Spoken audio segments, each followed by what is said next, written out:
Your host for Motorweek, John Davis. Well, hello and welcome again to Motorweek. We're glad to have you with us. It's a great time to be a sports car enthusiast, with more open-air roadsters available now than at any time since the 1960s. But how do you choose which one is right for you? Well, last spring, we took on the very thankful task of comparing a trio of German sports cars: the Porsche Boxster, the BMW Z3 2.8, and the Mercedes-Benz SLK. While each car has a different personality, the one big mechanical difference was that the Z3 and the Boxster had manual shift gearboxes, as you would expect in a true sports car, while the SLK used an automatic transmission. But what we didn't know at the time was that for 1999, Mercedes was preparing both a manual transmission for the SLK as well as a more aggressive sport package. So is this then the SLK sports car fans have been waiting for? And how does it now fare against its rivals? Our trio of drop tops are the best examples of classic roadsters since the heydays of the 1950s and 60s. And while they all wear German badges, they are each unique.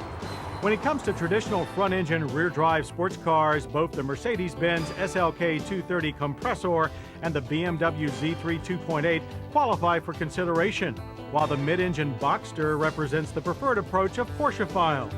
At a glance, the SLK 230 bears a close resemblance to the big SL-class roadsters, yet is actually based on the C-class sedan. The interior is retro chic two-tone, accented with vintage chrome and ivory-faced gauges. For $19.99, the most notable interior change is a new Bose stereo. The clever folding steel hardtop remains the same, making the SLK the only true four-season convertible in our tests. But the biggest difference between the SLK and its competitors is in the drivetrain. While the Z3 2.8 and Boxster sport 6 cylinders, the SLK is powered by a 2.3-liter supercharged and intercooled 4-cylinder engine. This force-fed 4 is compact, yet it pumps out a hefty 185 horsepower and very usable 200 pound-feet of torque. When we initially pitted our three roadsters against each other last spring, the SLK was the only one without a manual transmission. While the automatic did the SLK fine, the foot-hand coordination required by a manual gear shift is a good degree of the enjoyment of a sports car. Well, for $19.99, while the SLK's engine remains the same, the way it delivers power has changed. SLK now comes standard with a 5-speed manual gearbox. In addition, the SLK experience can be enhanced with a new Sport Package option. The Sport Package provides a more grown-up lower front fascia with projector beam fog lamps, ground-hugging side cladding, and a similar treatment at the rear.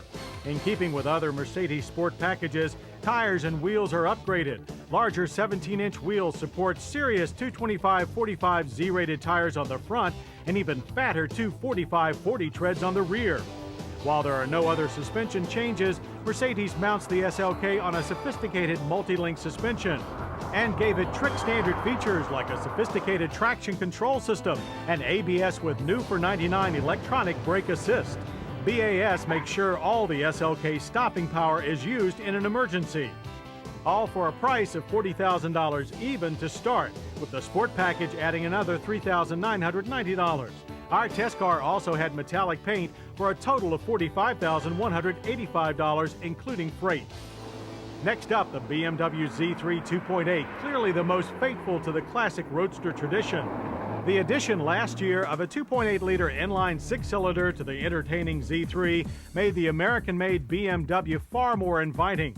With its widened flanks, hunched-over low-profile tires, and gaping front air intake, the Z3 2.8 looks quite the bruiser, and backs that up with a big 2.8-liter straight 6 crammed tightly under the hood. It makes 189 horsepower and 203 pound-feet of torque. Both manual and automatic 2.8s are available. A limited edition M Roadster stirs things up further with a larger 3.2-liter 6 delivering 240 horsepower and 236 pound-feet of torque through a manual gearbox only. The Z3's interior is as purposeful as the drivetrain, offering drivers as businesslike and tight a cockpit as that of an old MG or Alfa, but with more of the modern touches BMW owners expect. But you do have to make choices, like can I live with the standard manual drop top or pay extra for a powered one? Regardless, all is suspended above the road by a 3 Series derived front strut and rear trailing arm suspension. And cost? How about $36,770 to start? Add leather and metallic paint, and our test car totaled $38,445. The M Roadster is pegged at $43,270.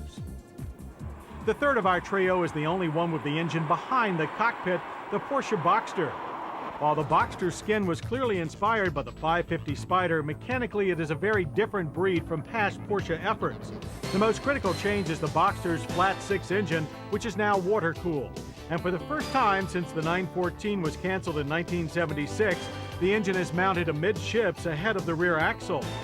Displacing 2.5 liters, it cranks out 201 horsepower and 181 pound-feet of torque through a 5-speed manual or 5-speed Tiptronic automatic. While the whole 2,822-pound package, the lightest of our trio, rides on a capable McPherson strut suspension. The rest of the Boxster offers a fine selection of modern upgrades, such as a surprisingly comfortable interior and an efficient dash.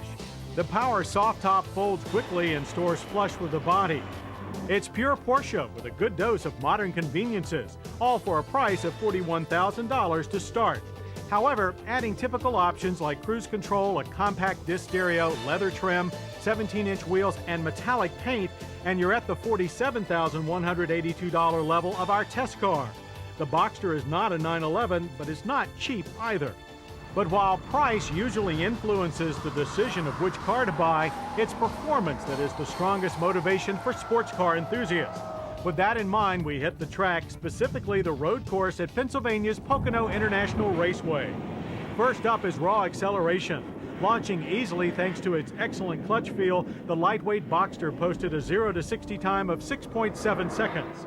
Next up, the Z3 2.8. It ran an even better 6.3 seconds to 60. Its inline 6-cylinder strong bottom end pushing it hard off the line. As in our initial test, we were pleasantly surprised at the SLK, which delivered a 6.9 second time despite having the smallest engine and the most substantial weight of our group. The new 5-speed manual has longer throws than the Z3 or Boxster, but it also allows you to work the gearbox with more determination and authority. Since the SLK has a supercharged engine, keeping the revs up is a little harder than with the automatic, but the trade-off is a big boost in driving fun. Into Pocono's curves, however, the mid-engine Porsche moved to the front, offering better balance than any rear-engine Porsche ever did. Manners are nimble and steering is sharp. But Boxster power is concentrated in a fairly narrow band above 4,000 RPM, which required plenty of shifter work. The Z3 2.8, on the other hand, was all torque. Its big 6 launching it out of corners with minimal use of the gearbox.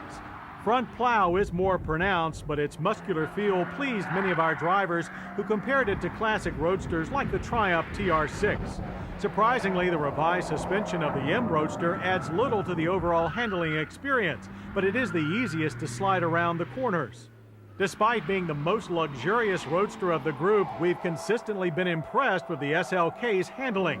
Now with the combination of more gear control and more tire, the SLK can be seriously considered by sports car purists.